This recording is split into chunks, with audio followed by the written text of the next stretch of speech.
All right, man. Welcome to Gone Rogue. Mason Jones, a dragon. Thank you, brother. Round 2. Awesome to be on again, bro. All right, man. So, multiple cameras, wicked. All right. Okay. Like with social media and stuff, it's never been more accessible to know what a fighter's kind of getting up to on a day-to-day basis. So we're getting Mason in to kind of ask him questions set out by some of my customers, some of my friends, because obviously they want to look into more your in-depth life and behind the scenes into MMA. So that's why we got him on. So some of the questions are mine, my ridiculous ones, you'll know. But Nathan Price, big shout out to him. He's a big fight fan. Was chatting on the weekend about TJ's loss. Obviously we were chatting while Mason was getting tattooed in the week. Got some more added to his back by James Coles. It's Really very sore. sore. Yeah, he's doing training on what's the runner thing called? The treadmill. The treadmill thing. Yeah. That looked bad. Time. I tried rolling today. No, I rolled. So Yeah. we was sparring. So one of the boys kept climbing on my back all the time, and every time he was digging his knees in my back, I was just like Shit. razor blades. No fun, man. Shit. So we were talking last week about the TJ fight, and you said that you hope Cejudo was gonna win. Cejudo would have done him. I thought he did, and I did, but no one can expect a 30-second win like that. No. Do you think it was a late stoppage, early stoppage? Sorry. We've chatted, man, and it maybe 5 more seconds at That's that exactly what I weight. said, yeah. At that weight, the damage might not have been too heavy. Do you know what I mean by that? At a bigger No, weight, 100%. when they're rocking backwards, like Yeah. it's over, innit? But Normally, I don't really watch low level flyweight fights because I just find them boring. They're sort of the same as some of the women's fights. Only some, like the Rose Namajunas fight against Joanna number 2 was literally beautiful to watch. Yeah, it was good, Literally awesome. Like that's number 2. I've number done two. one already. Yeah. Like. So So we're gonna ask a couple of questions, man, and we'll see if it sheds some light on your career, because obviously awesome. undefeated Cage Warriors at the moment. You know, 6-0. happy there. You're killing it, man. You know, everyone's talking about, even people that I mentioned to a guy earlier on this morning. He was like, "Who've you got on?" I said, "Mason Jones." "Oh, I know Mason Jones." I was like, "Oh, do you?" He went, "Well, no, I know of him." Right? There's a lot of that sort of kicking about, isn't it? Well, 6-0. One more fight. Hoping to be about April time, and then call for that title after I finish the boy. Yeah. They came Funny enough, he was asking that. He said he's got to be going for the title. Won't be long. So, So there's some big guys in my weight. Really big guys. They're all 6'2". So Oosh. How tall are you? 5'10". Oh, that's a bit of a reach, like, isn't it? Well, I've been practicing. I can kick alright. He's jumping. He's got his shorts on. Like, he's Got my jumping. shorts on ready. Yeah.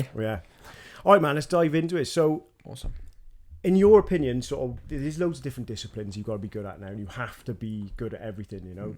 Gone are the days of just Being a brawler or you've got to do it all, man. Well, it's like we said the other day. Look at Conor McGregor. As good as he was on his feet, he was so worried about that takedown. Got it with an overhand right. got rocked. He got rocked, didn't he? Got rocked with He overhand got right. rocked. So you got to do it all. Here we go. So what 2 disciplines, in your opinion, are the most effective in MMA? So if you'd asked me this question 10 years ago, I probably would have said jiu-jitsu, because BJJ at the time, people coming through, subbing everyone, cleaning up, and all the brawlers or the wrestlers were just getting taken apart on the floor. Yeah. Now, I think, in my opinion, the top 2, one would be wrestling, just because if you look at the division, all the top fighters, all the top champions are all wrestlers, mainly. Like they got that wrestling base, and it's just controlling the fight. You get to decide where it's going to be. Yeah. So if they've got good striking, you take them down. If they got good ground game, you keep them standing, maul them. So it is all about that wrestling, and the other discipline, I think, is striking. That's how you earn your money. McGregor's massive because he knocks everyone out. I mean, we always have some get-togethers and all, and the last McGregor fight, when he was down on the ground, people were like, "Oh God, this is boring," and it's like, it's not boring, it's the sport. You know what I mean? So. But that's what gets you the new fans, isn't it? The highlight reel is the knockouts, isn't it? Although, you appreciate the beauty of the ground game, and, I do as well. Well, it's the new customers you need, I think, to grow the sport, maybe. Like people who knew me in and around when I was making my debut, obviously I wasn't a novice to the sport. I've come November now, I've been training 17 years. Yeah. So it's a long old It's a long time. time to be fighting, man. Well, training, and fighting. Training, competing. I've done hundreds of matches and different things. But the main thing was that I knew I could have just gone in there, taken the guys down, taken it back, controlled and subbed. It's just, one, I don't learn. You don't learn doing something you've done hundreds of times. Learn by the failures, like, is it? Not that you've had failures, but... No, just so much... well... Do you have failures in training, though? No, I had failures in my fights as well. Yeah. My debut, my pro debut, was against Sean Luther, I think. Took me to the third round to sub the guy in the end. Couldn't put him away, stand up, was throwing 2 punches, made little mistakes, head movement was off. Different things. Yeah. And obviously, just the way it goes, you got to learn. Obviously, in your last fight, your comeback fight. Every time you wind me up for that. Every time. I wind him up. It's wasn't a comeback, man. It wasn't a comeback. It wasn't a comeback. It was still was it the first round, wasn't it? Was yeah, it 4 minutes, 30 seconds, I think. Yeah, 4 minutes 30. Yeah. I wind him up every time I see him. Yeah, 2.5 minutes in him, do you know what I mean? 2.5 minutes he had a good pace for, and after that then he just sucked the life out of him. It was a good comeback, mate. He was like, whoa. It wasn't a comeback. Let me explain it, if you don't know the fight game sort of thing, innit? I was like, well, okay, not so much that, it's just watching it back as well, and the way I watched it, he literally just blew his load in the first 2.5 minutes, and Did you think that was his came out plan, the park crazy. Yeah, definitely. We had we went to weigh-ins, and we had the face-to-face after weigh-ins. As soon as I went back to my coaching team after it, I was like, this is going to be over tomorrow really soon. It's like, this is going to go in the first round, and they were all looking at me as if to say like, oh yeah, you said it. I was like, no. I was like, he's coming for me tomorrow. I was like, he is coming out the gates. Yeah. He had a mad look in his eye. Never. He looked like a mad horse straight away. I noticed it straight away. Yeah. See it on him, little Polish madman. But I mean, if he'd done what he was planning to do, and if he'd stuck, if he'd done a couple of things right, then yeah, he may have put me away. But he caught me with one nice kick, caught my kick and caught me with a nice right hand or left hand. But there was nothing dangerous about it at all. No. Like when he followed me to the ground, I was attacking triangles and arm bars and constantly staying in motion. And every time he was literally trying to throw, I was trying to tie his arms up. Yeah. And I just sort of had a little bit of a breather, pushed back my feet, and then put the pace on him, and he crumbled under the pressure. Yeah. So. That's the thing. Watching your fights, watch loads of them live. Like, you never really seem to be hurt. You know what I mean? You seem to obviously you take shots. You do in MMA, innit? But I never think.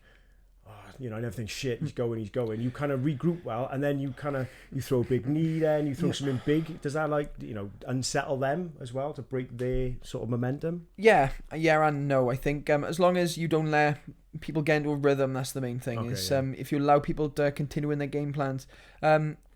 This weekend, as we was talking about, Hernandez fought Cowboy. Yeah. Cowboy got into a rhythm. Cowboy dismantled him. Hernandez literally did the same thing for the first round, and was literally he had this little pace, and Cowboy's just too advanced. If you're fighting advanced strikers and you sit in one pattern, good example for you. I sparred Lee Selby a few times. Yeah.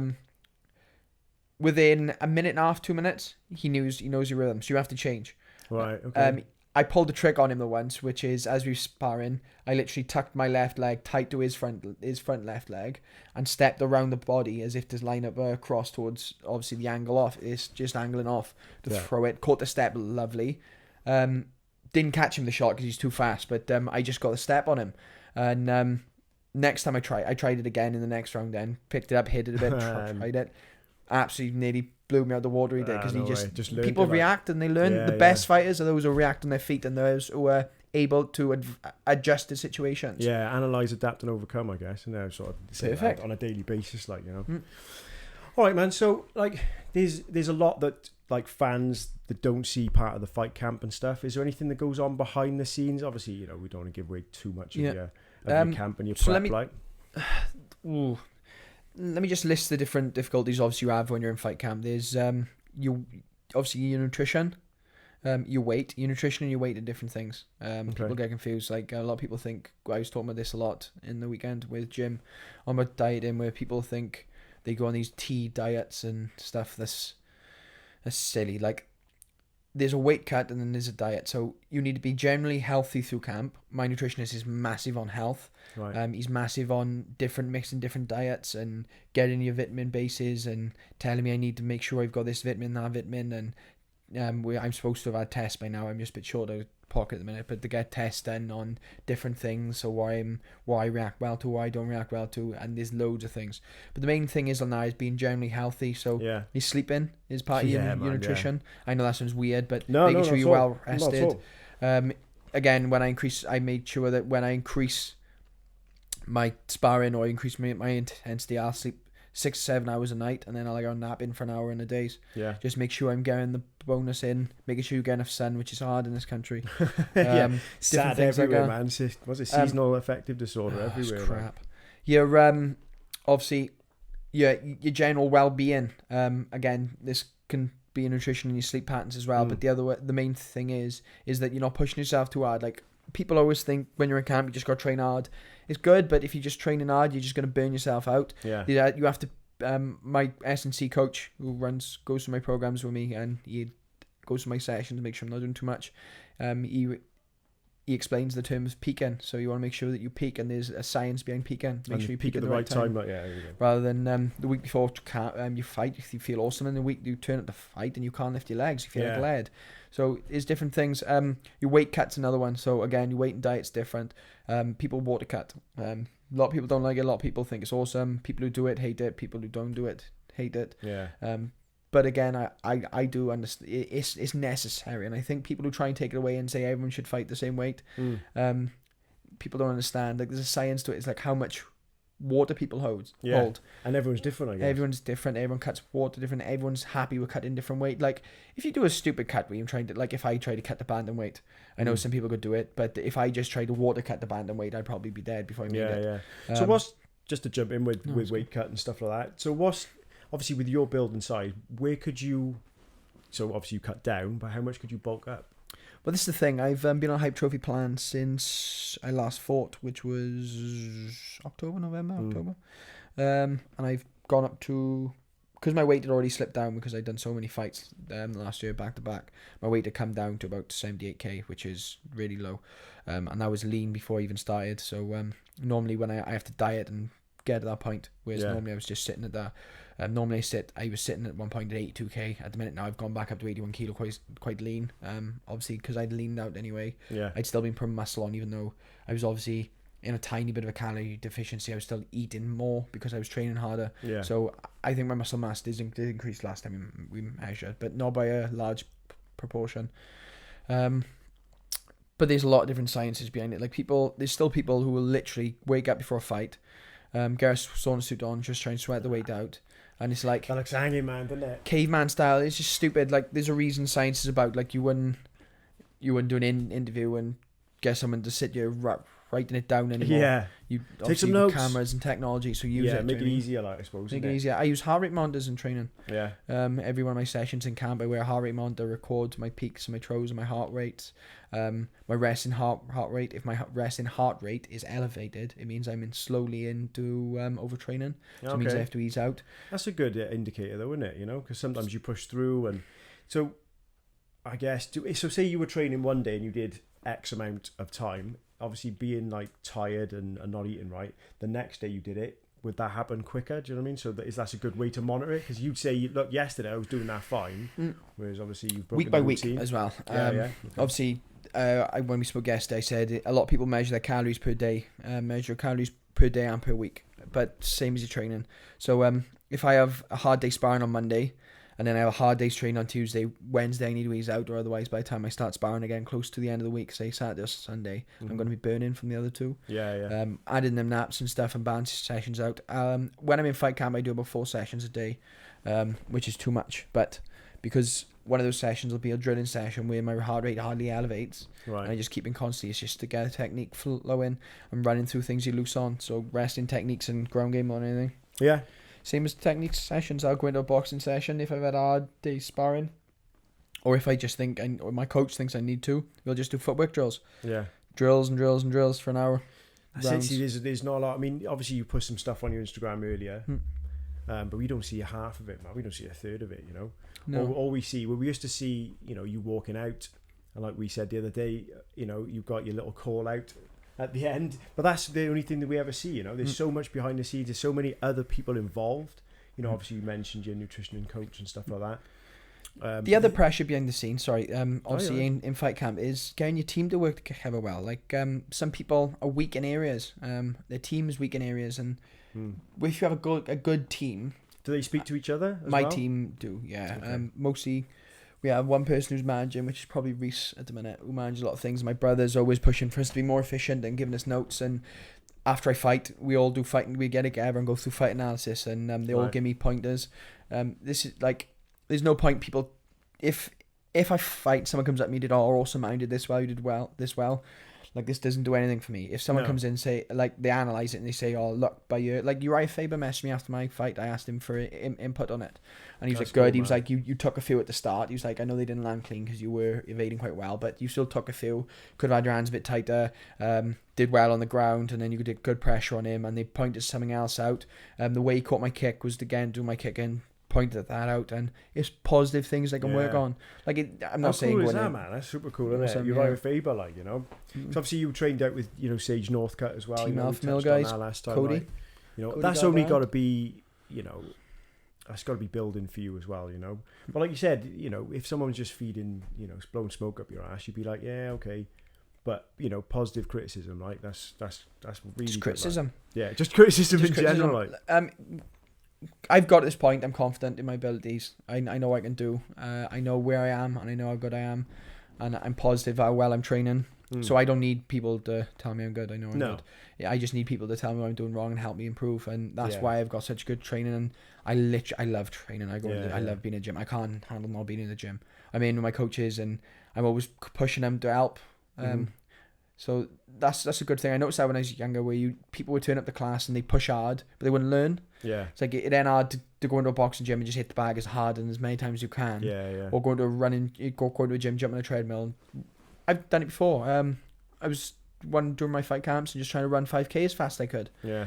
Got down to like 17.5 minutes, I think. But and then my S&C coach was going, "What are you doing?" And I was like, "Well, running really fast." And he's like, "Well, you're just ruining the rest of your camp." He's like, "You went sparring, you'll go sparring, and you can't push as hard because you just give it all to a treadmill." Yeah, so true. It's just it's being smart. Yeah, that's it. Yeah, well, again, it's analysing what you need to do, planning. Was it plan your work and work your plan? Like, you know, I've said that a few times. All right, man. So let's get into some real like not personal questions, but like in your opinion, you know, people are chucking the GOAT round a lot, you know, greatest of all time, you know, MMA, you know, just across the board, because obviously you know loads more fighters than I do, than the normal fan does and stuff. Struggle with names, man. Yeah. But like, you know, who would you say, you know, is your greatest of all time? Like, who's your GOAT, man? Well, obviously when we talked about this last time, yours was John Jones. I know that. John Jones, it is John Jones.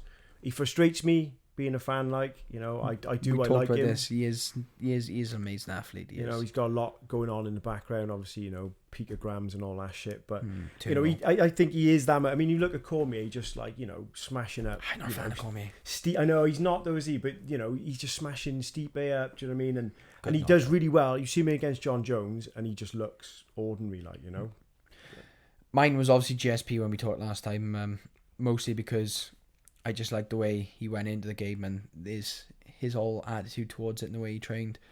I was a bit curious to why he sort of took so long out and how he lost his drive and different things. I think that was more to do with he wanted a family life and stuff, which is nice, but you always got time to do that when you hit your 30s. You've got to fight when you can fight, man, innit? Because there's nothing worse than like 45-year-old, 50-year-olds coming back and you're like, oh, Tito Ortiz, you know. Well, this is the thing. I want to be out this game by my early 30s. I put a lot of time into this game. I want to push through. By 33 the latest, I want to be out of the sport. Yeah. I want plans. I want stuff to do, and I want to be out. There's no point staying in. All you do is you just bleed out. When you look at Floyd Mayweather and stuff, no matter what you call him, and go to Japan, man. Go to Japan and fight some weird dude like who's a Thai boxer, MMA style, like, and box his head in, like, do you know what I mean? So like, no matter what they say, he's making good money. They made $9 million to beat up a Jap who isn't on the level boxing wise. No. And he is one of the greatest all time boxing. Yeah. One of is the thing. Yeah, so Muhammad Ali, people considered as the greatest all time in boxing. Would he be the greatest this time? We talked last time and I said about the gloves, whereas when he fought Rumble in the Jungle against, obviously, who was it, Joe? Was it Joe? Was it Joe or was it Foreman? I thought it was Joe. I didn't think it was Foreman. I have to double check. He did two, didn't he, with Foreman? Did he do two with... Joe Fraser as well. Joe Fraser, he did too. It was definitely Joe Fraser, yeah. Rumble in the Jungle, and his gloves filled with water. That's wild, isn't it? I The, didn't know that. the humidity, so his gloves gained, I think it was something ridiculous, like 3 pound, 4 pound while he was fighting. So it's like punching each other, wet water balloons, trying to knock each other out. Well, obviously you don't get those sort of problems these days. No. The canvas you is don't, different, the gloves are different, the shorts are different. Little things that all add up. Yeah. So, like, you know, someone from the past then, if they had all the advantages of different gloves now, and obviously the training camps, do you think, you know, even level playing field, I guess, is what I'm trying to say. Like, you know? I've had this question before, and my answer, I think, irritated him a little bit. What was the population back when Muhammad Ali was about? What do you think it was? What, in the Compared world? to now? Yeah, in the world. 4 billion? 4 billion. Well, what is it now? 7, isn't it? Nearly 8, yeah. So they double. Yeah. What was transport like back then, when Muhammad Ali's era? Buses where they couldn't sit on the bus, like, Yeah, especially They black fly. people. They didn't fly not as much. No. You won't get fighters flying from Japan to fight with you. That's No. the thing. So all you've got to think about is, out of their catchment area, Yeah, I suppose, yeah. is massively different. We've got a world population where now they find fighters in Thailand, little kids who literally got nothing to do. They got the Kazakhstans in judo. That's a really good point, man. Kazakhstan's a monster. That's a really good point. Different. That's the main thing. Yeah. That's a crazy thing, because you don't get, like I said, the Kazakhstans, when I was training in judo a lot, they would literally, where they're fighting because they got free food, and it was a good way for them to get out of poverty and money. Yeah. So you have people fighting for pennies, and obviously in Muhammad Ali's time, he was in boxing. He was obviously struggling with the war and his religious rights and everything. So there's different things contribute for different things. Different fighters, like, could there have been a Thai guy who could have beat him in boxing? Possibly. Was there the training there from? No, because a lot of Thais take up Thai boxing because it's their sport. Do you know what I mean? It's their thing, innit, man? Massively, like. It's always hard. The greatest of all time. It is always hard. Is there super athletes? Yes. I mean, I met Sage Northcutt. That guy's metabolism is insane. He's in insane shape. Drago's son. Drago's son, yeah. Kicks like a horse. Yeah. So, it is a hard one. It is a hard one. It's a good conversation, though, isn't it? It's a good conversation to have. Everyone's got an opinion. Obviously, the newer fans are always going to say McGregor. Do you know what I mean? People that have been in it a bit longer and know the history of it are always going to, you know, have more of a base. I don't think you can be the greatest of all time and lose. I am keen on that. I don't think you can be the greatest of all time and lose a fight. Yeah. I mean, I know John Jones got that, you know, the 12-6 elbow, wasn't it? Legal one, yeah. Should have been warned rather than DQ'd. The guy made a smart move. Yeah. All right, so more about yourself. You know, how do you manage MMA work and family life? When we talked about this last time, I did say I'm really lucky in the respect, which is I'm full of people. I'm surrounded by people who support me family-wise. My dad was one of the main reasons I ended up in the sport a lot. Mm-hmm. I wouldn't have been able to do it without, obviously, him helping me, advising me and different things. So I am lucky in where everyone understands that fighting comes first for me. Mm-hmm. Obviously not before family. If family need me, I'm there, but they won't ask because they know I'm dedicated to this. This is my life. Yeah. My girlfriend is an international taekwondo superstar. She's qualified for Tokyo Olympics. Very cool. She's another fighter, so she's that must help, isn't it? That must help, you know, being with someone who knows the training, knows the camp, knows that if you're cutting weight, you're going to be a bit shitty if you're hangry, isn't it? Angry. This is the thing. My last fight camp, I was cutting weight, and she was awesome. She was like, I just bite and I couldn't handle it, and she was like, "It's okay." That's you're never gonna get. Oh, what do you mean by that? Oh, don't say that. You know. Well, just eat this, or why can't you eat this? No. Or tempting you with brownies or something. Do you want a cake? Or you can have one. Feed my mum her. was doing it once when I was younger. I was cutting weight, and when I was younger in the judo, there was no knowledge behind it. Like, I've got good nutritionists and stuff around me now. When I was younger, there was nothing. Like, we used to starve to make weight. That was proper bootleg starvation diets. I remember when I was 15, I was like a stick. I cut from 58 kilos to 50. I was a kid, like bone stick, and I still cut the weight. Yeah. I've just eating nothing, cheekbones out a lot. So my mum kept leaving food on the side, like as if just little accidentally cheap leaving little food cheap out the one, side. Like, well, ma'am, I can't do it. Like, That's mad, innit? it got to come off. Like, She only look. She sees you though, innit? She sees you struggling. Sees you looking different and all. And she's just trying to look after you, like, you know. but the main thing I said about this was, if you ever want to be great at something, then you need to dedicate your life to it. My dad always says about the 10,000 hours into one thing. I think in MMA that's adequate. That you do 10,000 hours, not into one sport. Not even the one aspect of MMA. Is 10,000 hours into what you want to be good at. If you want to get good at blocking takedowns, do it. 10,000 hours of it. If you want to get good at knocking people out, do 10,000 hours of it. Yeah. Do 10,000 hours of sparring. Do 10,000 hours of this. Do 10,000 hours of that. It's a lifetime thing. Yeah. And same as tattooing, man. You got to give. Yeah. You got to do your hours, and you've got to be improving. Like, obviously, Yeah. I think you would say you're better than when you started. Hopefully. Well, is People who had the first tattoos off me are like, yeah, he's better. Like, no, you got to keep moving, because everything else around you will keep moving, you know. And like we said earlier, all the gloves, the technology, people coming into tattooing now, you know, they don't even know how to tune a machine. They don't even know what a coil machine is, you know. It's plug in and play almost, you know. You can watch a YouTube video about how to run and the depth to use. And so if you've got an advanced art level, you're going to do okay, you know.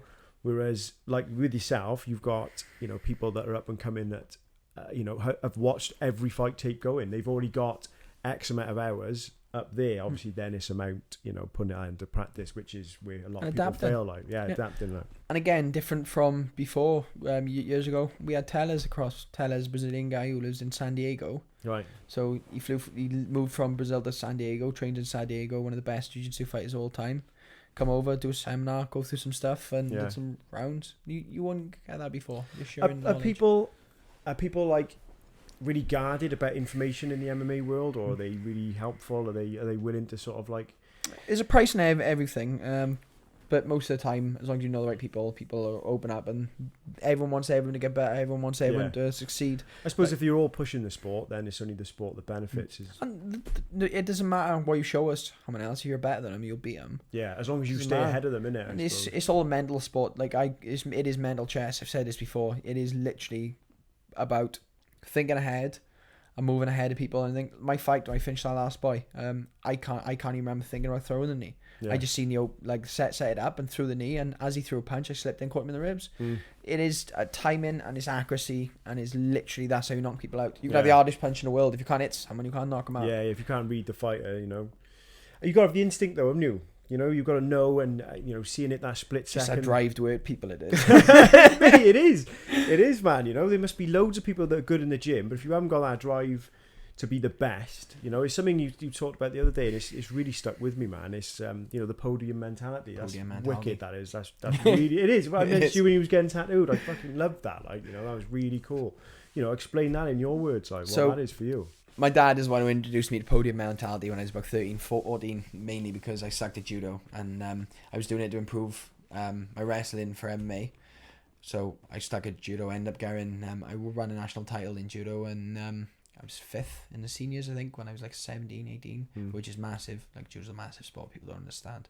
But podium mentality is visualization. So you basically visualize yourself at the top of the podium, and then you visualize how you're going to get there, and you plan it out in your head, and then you visualize so many times it becomes natural. So in my, obviously the way I use it is in my last fight, I pictured what I was going to be like when I won, and then pictured how I was going to win. So different ways I could knock him out, different ways after watching his footage, different way he moves, different things I can use to set him up, different things I use, landing that visualization land on him. That's the main thing. Yeah. Like, you can't visualize on a blank face. It has to be on people. McGregor always says he doesn't see people in front of him. He only sees basically like punch bags. He doesn't see anything. It's good. It's a different way to do it, but I like to know who I'm fighting and get the nerves so that I'm getting. Yeah, because of course, if you haven't trained for a specific person and they surprise you, which people do, or your opponent pulls out. Yeah, your opponent last minute. Well, Nate Diaz, wasn't it, when he switched to him from De Santos, wasn't it? You know, last minute. You know, he first lost, like, you know, that was his mistake, like, you know, maybe. All right, man. So, in your training camp, let's go back to training. Do you split discipline training? You know, your time between it, or how do you do it? Yeah, I've got a good plan. Like I said, I make sure everything's planned out. We've tried and plan as much as I can. So, everything's scheduled. I follow a schedule, different sessions where I'm doing, everything's pre-planned. If I want to, two things. If I want to improve on something, if I know I'm weak in one area, I'll make sure that we work a lot more of it, and then we'll work around it and we'll develop from there. If during my training camp, I think, oh well, I'm slow in, like, I don't know, my jiu-jitsu doesn't feel good, we'll have a chat, and if they agree, they'll let me. Sometimes it's just your mentality, like, oh, I don't feel good. You're like, no, it's good, fine. Yeah. Other times you're like, oh yeah, okay, then we can add an extra hour here, add an extra hour do you find it hard? So say like you're mentally not up for it. You know, some days you're like, oh, I'm just not up for it. Do you find it's hard to learn on those days, or you learn it regardless? Like, really get days like yeah, it's the lazy fucker. That is. No, I can understand what you're saying. Like, sometimes sometimes you go to the gym. Let me put it this way: like, if I turn up and I've had hard sparring, I'm literally broken. Yeah. Everything's hurting. I'm struggling to move my hands. And your body's telling you not to be there. Then the smart, like, someone stupid. If I had dull coaches, they'd be on me, shouting in my face, going, "Come on, pick it up." Maybe have me like try and punch in the bags and this, and then probably something will go wrong. I'd injure myself, and I'm out for 6 months. If your body's tired, your body's tired. So what can you do? Go to the gym. I don't know, if it's striking, go to the gym, work on mechanics, work on your movement, work on, again, just doing the little things right, keeping your hands in the right place, keeping the gaps closed, your timing. There's different games you can play. Lomachenko is, in my opinion, one of the greatest boxers in this current generation. He does the footwork, but one of the games he plays, which is insane, he puts a dot on the board and then different numbers around it, and he goes a couple of inches from the dot, stays straight at the dot, and they'll call numbers out, and he has to literally touch the numbers. Right. And he gets penalties if he doesn't hit the numbers. Peripheral vision training. Yeah. Just well, that's the shots again. you don't. The shot that you don't see. Yeah, that's you got it. You know it. So it's different. There's different things to do. The one thing I don't understand is when you see these old-fashioned coaches who put up about the ultimate athlete who doesn't miss sparring sessions. I miss, not sparring sessions, but sits out rounds. If I'm sparring and I get a little niggle somewhere, depends on what it is. If it's something I know I need to look out of, I just go, well, that's me done. And the boys don't question it. Like, I'm not saying as soon as something, you get a little bit of thing, fall out of it. But it's just the fact, if you're in camp and, I don't know, like, you kick and your foot, you got a problem with your feet, so like your foot keeps blowing up and it's a problem for you. There's no point going in the gym and just kicking until your foot's black and you can't walk. Yeah. And then they're like, oh, I can't train for a week. Whereas if you catch it once, they check weird, or you kick a knee and you think, oh, I don't feel too good. Right, boys, I'm done. Go home, ice it. You're back training in a day. Yeah. It's just, people don't make sense to me. Like, and then they're pulling out fights. Like McGregor. McGregor's never pulled out a fight. He's tore his MCL and his ACL in one fight. In training camp. And he still fought. Yeah. And it's like, he trained around that, was doing mobility for it, and he still got injured doing it. But that's the main thing, is you can push through, but there's certain things you can push through and certain things you can't. And there's certain things you can push through and certain things you shouldn't push through. That's the thing, is like, the way he was training then was obviously he was trying to limit the stuff that was irritating his knee and working around it. This is smart. You work around something if it's a bad injury. But if you can catch something early, a lot of the time it doesn't develop into a bad injury. So you go into fights so you're not broken. You've got to know your body as well, absolutely. All right, so we touched upon the weight cut. The dreaded weight cut. Yeah. Do you cut a lot of weight? Because obviously, we don't see you the week before the fight. For me, from an outsider point of view, you tend to stay at the same weight. Well, kilos, pounds, or stones. I end up cutting about close to 2 stone before I fight. Yeah, so about it's not accurate. A tiny bit over. I cut about 23 pounds. That's so close, it's 12k I cut. Yeah. So yeah, 11. You ever struggle? Like, you ever come close to struggle? Or definitely. In the first couple of years when we started doing it, before we had it down to a T. And like, I'd add notes off some really, like, some of Lockhart's diets. I got them under the table. Some other good athlete, some other good nutritionists or elite MMA nutritionists who focus on weight cutting. We got some their materials. My S&C coach is massively into it, so he's always helped me with my cuts. Yeah, I've always sent information to him. He's sent information to me because I love it. I love talking about it. Yeah, the nutrition of it. Love talking about how different things can affect. So like when we first started, I remember I did it I did the weight cut. We had talked about what we was going to do. I jumped in the bath, started doing it, messed it up, got delirious, hallucinated all night, went to weigh-ins, struggled to make the weight, felt terrible, and then recovered and fought. Whereas the last weight cut we did, it was easy. It just flew off. That's got to give you confidence as well, isn't it, going in? Just means you've got to cut more weight. Get bigger. All right, man. So they're the sort of in-depth sort of questions to that, like, and you know, some of my questions coming up now. So basically, if you had a time machine, Marty McFly style, Back to the Future, that is, in case anyone else is watching, they don't know what that is. Like, if you don't know what that is, you shouldn't be watching. Really, find something else to watch. Go to bed, kid. Innit? All right, so if you had a time machine, you could go back to any era at all, and be like a warrior, or you know, some sort of fighter, or you know, just something cool, like, you know, good question, something for weapons and stuff, like, you know, what would it be and why? Where before we go into this, I was talking to my mum about this the other day, and she was saying about the difference between me and my older brother. She said, like, my brother was always happy to sit there, watch TV and all. She said she took my eyes off me for a minute and I have tea towel wrapped off my head. I'd be jumping off the sofa at like 2 years of age, and I'd dive on the concrete, you know what I mean, trying to stab people. Right, so I was split between this. There was two. The Viking Age was obviously a good one, which was just after the Germanic Iron Age, so steel swords and pillaging and taking what you want. They've always been big on that. No raping. No raping. No raping's. I mean, always get permission first. Yeah. No means no. No means no. Jason Orange, like. We ain't getting into this again. No, we had some sick combos. And the other one was obviously the Khan era, Genghis Khan. Yeah, very cool. I mean? But then obviously he probably would have crushed my balls unless he get Genghis Khan. He was a horseman, man, wasn't he? He could do some stuff. He killed a lot of people, man, didn't he? Killed a lot of people, raped a lot of people. Yeah. I mean, so back to rape again. Look. He just got off the rape and he's back on the rape.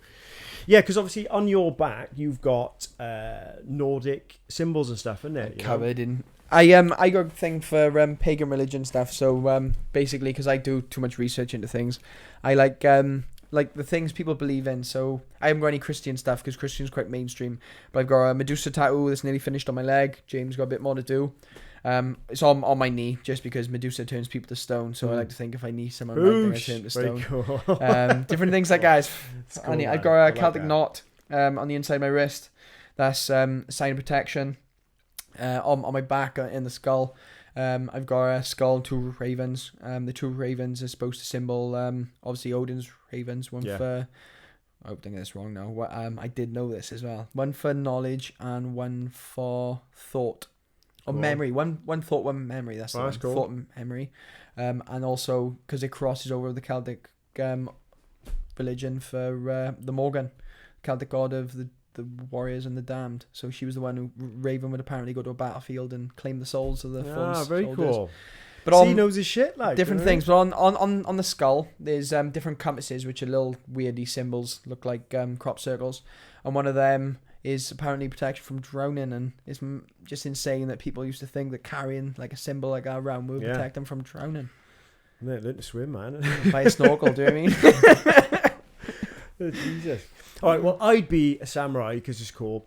Little top knot. Right I like the whole you know, the whole way of life and stuff like that. Formulated suicide and well, I say if you're Ronin, like, you know, you're gonna go sort of thing. But obviously the whole Japanese tattooing thing as well. I think that's something. Obviously you got a big dragon on the left hand, on my arm. You know, facing the dragon, like, you know.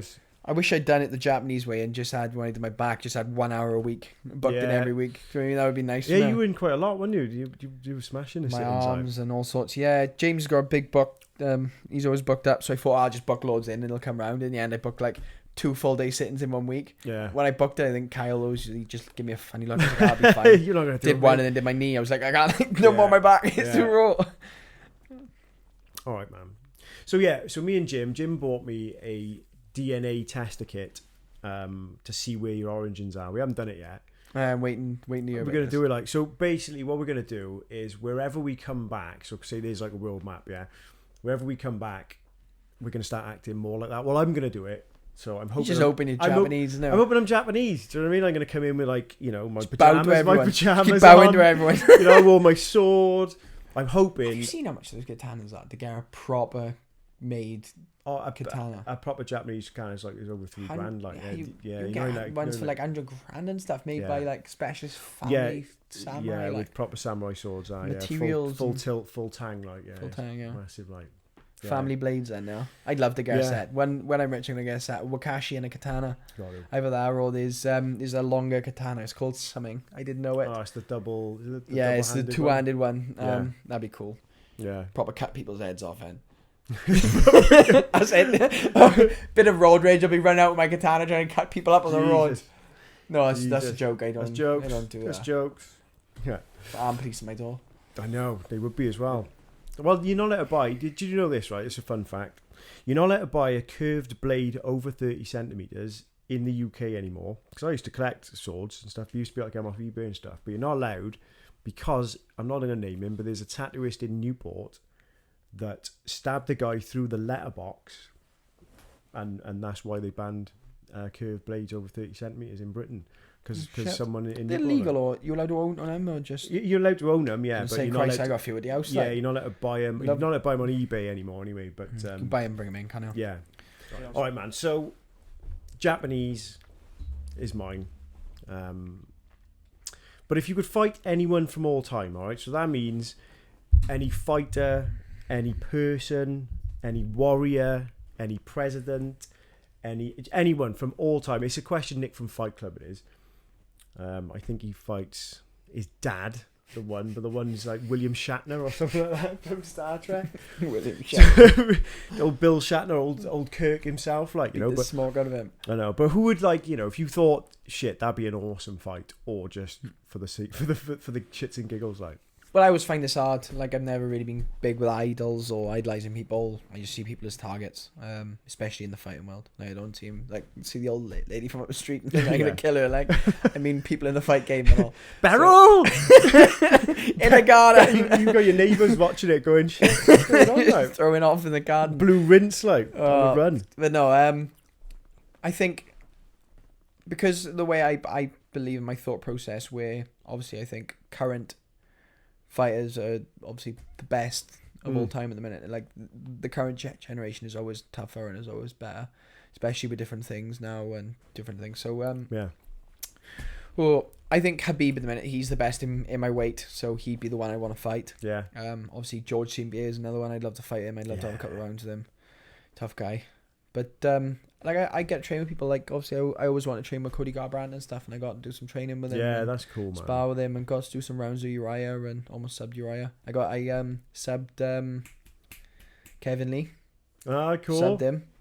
Yeah, I caught him. He was getting an arm off everyone. He's only supposed to be on holiday, so he come before I do some rounds. And everyone's trying to kill him, like trying to take his teeth out. But yeah, I subbed him. So he's big time, man, as well. It's good to train with different people and get different things in. And just test yourself against different people. And I'll always be that type of person. I always want to train with different people and just see how good everyone is. I'd fight Donald Trump, like. He's a big bloke, right? I think I'd take him. I reckon he'd cry, like. Yeah, you would, wouldn't he? Right, he would. I don't know why. Just come to me, like, you know, there's several people. Well, I was going to say, when you asked the first question, who was the woman who did the women's rights? It was she died and she killed herself from starvation. I was going to say her, but I thought I better not. Like, one is the suffragettes, the suffragettes. The one that jumped in. She jumped in front of a horse, didn't she? At the horse race. Another one starved herself to death because they in the end they was putting tubes in the throat and trying to force feed them. Oh, Jesus. You speak there on the car, man. I'm only joking. I am big for women's rights. I was tattooing a woman. I was tattooing the woman's granddaughter, and her gran came, and it said something about women want equal pay. Right now, I was joking, all right, because if women do the same job as men, they should get paid the same as men. I get 100%. That, okay. So I'm joking before you start kicking off the internet. And I said, as a laugh, I said, "What? Half a job, half a pay." Makes sense, right? But this woman, she was nasty. Like, she was mega old. She was like the gran from Terrorhawks. Remember Terrorhawks? Too old. That's way too old. But she looked like her, right? And she was just staring at me constantly. So I was tattooing her granddaughter, like, you know, and I'm just thinking, fucking, is she still looking? Is she still looking? And she was like, "We suffered for the suffragettes. You know what we went through?" And I was like, come on now. It was banter, like, you know, it genuinely was as well. I didn't mean it. Take it back, Nan. No, my my girlfriend's always big on, and I've seen some of the stuff she's had to deal with, especially with discrimination. People do still discriminate, especially the older generation. Yeah. But it's just the way people were raised. Like, I'm not making excuses for people, but it's the way it is. But like we said, if you do the same job, you deserve the same pay. Like, obviously, in a lot of things, if someone is better at one thing than someone else, they're better. Like, if a girl is, if a girl was strong enough to do, strong enough for the military, then fair play, they should be in it. Yeah, like, they obviously, they've allowed they it. can And pass if all they the can do it, tests. they can do it. Then They pass all the perfect. tests. Wicked. Awesome.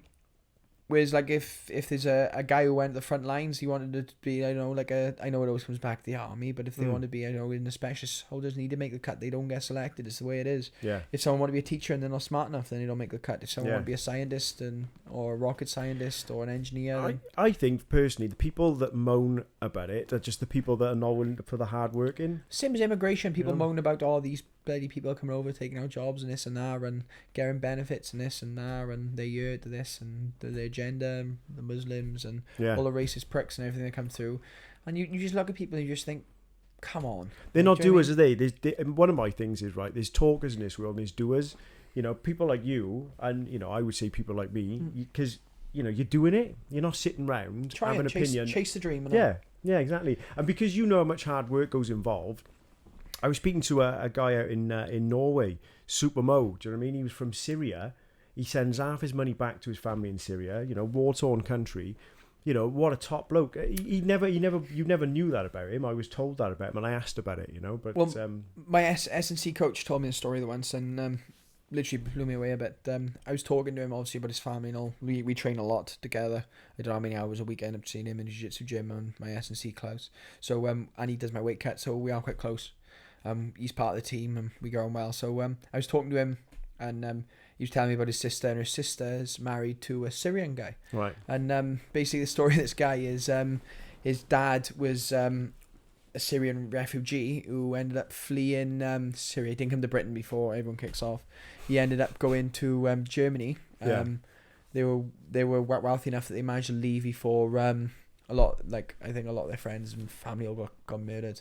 So they all left and ended up going to Germany during, I can't remember what it was, but there was something where this was years and years ago. Like he wasn't even, I think he was really young. I think he was a 2 when he left the country. And like this guy, he's got his own kids. He's like mid-30s, mid-40s now. But he ended up going to Germany, set up a company, and they're loaded like millionaires. Yeah. And he's a genius. He said the guy's a genius. Him and his brother started a company and running the high life. Do you know what I mean? So like he's not gonna go and take like Sue's job, who's going to be a barmaid down a pub, is she? Or they're not going to come around and start claiming benefits. This is the thing. If you want to start pointing the fingers about why the world's knackered, there's 2 things: overpopulation, which is the end all. So that's the end of it all, and the other thing is just corrupt systems. That's why I don't vote. I don't vote not to vote. No, vote not to vote. Go up there and just abdicate. But also, there are a lot of lazy people, like lazy mentalities and stuff like that, isn't it? Poking holes. It's what they haven't got instead of what they have got. And I can't remember what it was. There was a sort of I'll call him a philosopher because not many people get labeled philosophers, but he said that the worst thing that's happened to my generation and the Jet generation is there's no dreamers anymore. Everyone's being made out as if they should be doing a certain thing. Like there's such pressure. Move out, get your own house, sort of family, which is fantastic. And if you want to do that, and I'm so supportive. I've got friends who doing it, and I think what a great thing to do. And congratulations to if that's what you want to do. Fantastic. My mum always wanted to have kids, and do you know what I mean? She's doing well for herself. But you can't look down at someone for wanting to do something, for risking it. Like if someone wanted to be a pro gambler, you can't risk them and say, "Oh, you're wasting your life or you're wasting your money." Because if that's what they want to do, that's what they do. I think they're just jealous of them taking a chance, and because they can't feel that they can take that chance, they'll always poke you down. I saw an interview the other day with Idris Elba, and it was a warning to saying to people about people that say stay in your lane, stay away from them. Take chances, come outside your box. Do you know what I mean? Because that's when you'll grow in it, and that's when you meet different people and different avenues open up. And well, this is the thing. At one time in life, people have to remember. One time in life, people thought that Earth was the center of the solar system, which I may be wrong. And I may be saying this, and in 50 years' time, Earth may well be the center of the solar system. Do you know what I mean? But I do actually believe in science and Yeah. believe that the sun is the center. Well, everyone believes in science. Yeah. Do you know what I mean? They do, because obviously they trust their car is going to stop them when they hit the brakes. That's science, isn't it? Do you know what I mean? That's physics, isn't it? You know. But like certain people believe the Earth's flat, or certain people believe in different things that in different things that now that they believe in, that years ago they would have got laughed at for. Like They've been killed for. Well, if you like. told someone that if you told someone 100 years ago you was going to sit in front of a computer, type in, and someone would appear from halfway around the planet, they'd look at you and probably hang you or burn you. You'd be speaking a different language, you know. But Yeah. what's a computer? You're from the future. Time travel. This is one of the things that make me laugh. Man. Like when someone says they're smart, they just ask them to explain electricity to someone. Yeah. And they're like, oh, well. Mate, electricians. I know electricians, right? My mate Horseman is my best mate. He don't even know if I can work. He's an electrician. And I was told that once you go over, I think it's like, someone's going to correct me on it, but once you go over 50,000 or 100,000 volts, electricity reacts completely different. So there's a normal electrician that work on, 240, but then industrial ones need a whole separate sort of training thing because it acts differently. I'm like, what the? How can you plan for that? Gravity's the same. Explain gravity. Yeah. Yeah, exactly that. How does a force attract another force to that extent? You stay glued to a planet. Yeah. I mean, that's why people couldn't believe in... Everyone just thought it was flat. Yeah, it's true. Well, some people do. It's growing as well. Like, just look into it, man. Just look into it. Eddie Bravo, legend. Eddie Bravo. Good wrestler, isn't he? Good jiu-jitsu. All right, man. So, there's a lot of people that run the scenes in the background for yourself. Is there anyone that you want to, personally thank for, moving forward? We did this last time and I forgot, so I'm going to go make sure I go through my phone so that there's no problem. I always make sure that if you check my Instagram out, my sponsors are always listed. So again, if anyone is looking to sponsor or get behind me, please drop me a message. It is hard being a dreamer and trying to make it work. I don't get paid much. My fights, I get paid a purse for when I fight, so it is hard to make a day-to-day when you're trying to balance out different things and trying to make sure the car's still running and trying to make sure my coaches are paid, because a lot of the time my coaches do it for free. I don't really pay my coaches at the minute, and they got fat families and full-time jobs, and it is hard to make the team work. It is, yeah. So if anyone, obviously it'd be quite easy to get hold of Mason. You can see him on his Instagram all the time. My phone's always what is your Instagram? At Mason Jones 95. Facebook, we've got a Facebook athlete page. Just literally searching Facebook for Mason the Dragon Jones. Apart from that, you can probably still find me anywhere really. Just Google my name and my accounts will come up, and you can find us an easy way. Email addresses are all on my accounts, so it's easy if you want to drop an email. But yeah, big shout out to the sponsors anyway. So we got PMP Builders, CCS Scaffolding, Tatami Fightwear, Patent Seekers, PKE Nutrition, Hilltop Honey, and I'll give a shout out to Reece Jones Nutrition, who's always helped with my S&C. Well, I shouldn't say Reece Jones Nutrition, Reece Jones Strength Conditioning. I don't know what he calls his company now, but they're all great guys. Paul Aaron is my nutritioning company, that's PKE. And the guy's a genius. He works with combat athletes or normal day-to-day people. Yeah. And just literally give him a search on Facebook. That's Paul Aaron, so EHREN. Literally look at the size of him. He's like mid-50s, 60s, and the geezer's in great shape.